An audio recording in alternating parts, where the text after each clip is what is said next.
essential for fuel for our soul.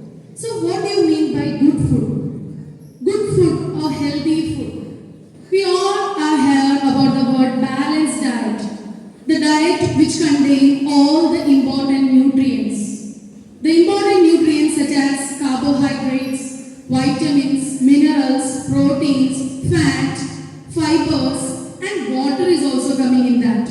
If you want nutrition, your plate should be like your half of your plate should be containing fruits and vegetables, which we don't like, but it is very important. Fruits and vegetables. The main content of fruits and vegetables contain vitamins and micronutrients, that is vitamins and minerals are only getting from the food. Second, the quarter of your plate should contain carbohydrate food. Carbohydrate means, I'm not saying about what paratha or maida, it's not good for your health. Any dairy products you can also use. Breakfast, very essential. From the word itself we can know breakfast means it is breaking our fasting that we have done in the last 10 hours. Because mostly you will take your dinner at the time of 8 or 7 or 9. After that you are not taking anything and just you are waking up in the morning. And my dear children who are coming to school,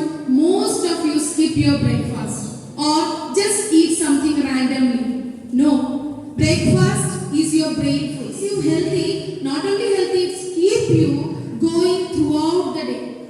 So breakfast should contain all these nutrients. When the children become somewhat higher classes, 10 plus 2, they are conscious about their body. They are conscious that I will become obese, so I will not take. Dieting doesn't mean that without taking food you should become thin. No. Take food but in a correct proportion. It's essential. Because what all nutrients we have taken in our body, it solutes in the water and reaches to different body parts. So water is also very essential.